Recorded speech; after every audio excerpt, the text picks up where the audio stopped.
We got to get into some of the hottest topics this week in the NBA and get their take on it, starting with the MVP race. Giannis, best player, best team. Do you guys have Giannis, or do you have literally anybody else? First of all, what I need is a little bit of pepper in that soup, but I'm going to defer to my friend Omar here as it relates to the MVP talk. This one's very easy. Giannis, the Bucks are on pace to win 70 games. We haven't seen that since the Warriors like 3-4 years ago. He's averaging 30 points and 14 rebounds. He's top 5. He's the only player top 5 in both categories, and nobody else is even close. Who are you going to say? LeBron? Who's going to be the guy that you think is going to win MVP? I am going to take it to the West Coast, and I am going to go to the Lakers, but I think we have to put a certain definition on the word valuable, right? Okay. You listed a bunch of stats. Everybody got stats. Giannis is the 4th leading scorer behind 3 other guys. When we look at the term value, who brings the most value? It's Giannis. It's Anthony Davis, because LeBron James was on the Lakers last year. They finished 10th in the West. They acquire Anthony Davis. All of a sudden, they are the best team in the West. He's the leading scorer, and he adds 2.5 blocks. So as we're talking about value, what you actually bring, aside from the stat sheet, Anthony Davis has clearly, and it's evident from last season to this season, has brought more value to the Lakers, thus making him the most valuable to the best team in the West. No, he's the MVP. The entire summer we talked about if LeBron was just healthy, if he was just healthy, they'd at least be a 3rd seed. LeBron played 55 games last year, the bulk of the season. He wasn't healthy that second half of the season, and they though. still finished 10th in the league. 10th in the West, excuse me. And they he missed wasn't the playoffs healthy for the last part of the first season. time That's the in forever. reason why. But he still averaged dang near 30 points. He's still averaging about 30 points this season. But add Anthony Davis, he supplemented the team, and he's clearly been the most valuable acquisition any team has made all season. Anthony Davis is the most valuable. There you go. Christine, what's next? Okay. I'm not letting Omar go Giannis again. winning MVP. Going from the most valuable player to the most valuable fan, Spike Lee is no longer attending Knicks games because he got into it with the organization and James Dolan about which entrance he should use going into games. What is your take on First of all, I'm going to say this. I ain't never used a single entrance at MSG because I've never been there. So, Omar, I'm deferring to you again. I've been there a few times, and I will say this. The media entrance and the employee entrance that they showed are the same entrance. Okay. So I've gone and used the entrance that Spike Lee has used. And I can say I've seen other celebrities use the entrance. Now, I will say I am cool with them saying, hey, you know what? We want to change the entrance to the VIP entrance only.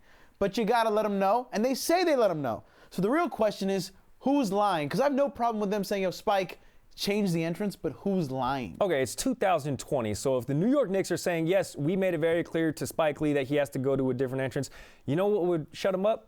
Provide receipts. Give us an email. Yeah. Show us a phone log that you actually called his people, right?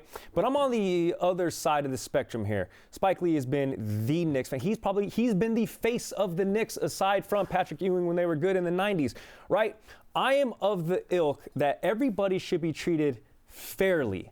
Not everybody needs to be treated equally. And what I'm saying is, yes, other celebrities use what is supposed to be the celebrity entrance. Spike Lee, he's on another platform all by himself. We see Spike Lee more games than we do RJ Barrett. And that's like the face of the franchise right now. Yeah. So you're supposed to treat these fans, super fans like Spike Lee, a little bit differently, right? So let him use whatever entrance he wants. Everybody's treated fair. Not everybody's treated equal. Spike Lee should be able to use whatever entrance he wants. I will say the weird thing was that you're actually going to decide to engage in this battle. Like, just let Spike have his moment and stand down. What's up with the PR statement when they're like, we told him several times, James Dolan shook his hand, like, The Knicks what can't- are you going to benefit from this? The Knicks can't win on the court. They think they could win this PR battle. That's not going to happen. like, C-Dub, what's next? They did the math on First Take and said that Spike Lee ended up giving like $10 million over his lifetime to the Knicks organization. So, I mean, let him go in whatever entrance he wants to. Tim Duncan replaced Pop in the Spurs game against the Hornets last night. And this is our hottest take of the night.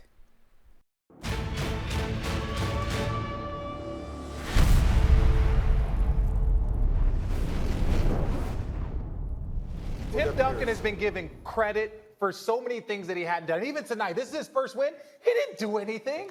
This was Will. This was Becky Hammond. He said he just stood up and was running his mouth, and good things happened. I am so mad. So I know we're going 5 from Allie, but wait.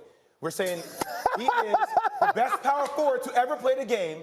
You're saying that he's been giving this kind of credit. He's been carried by Pop, Tony, Manu, Bruce Bowen, and now here he gets his first coaching win. He did nothing. The graphic's been my favorite part of the show so far.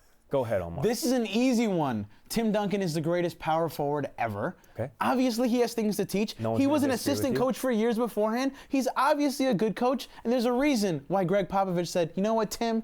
Why don't you become the head coach? Even though Becky's been doing great stuff for years, Tim Duncan was the main reason why the Spurs won yesterday. Do you know what just happened?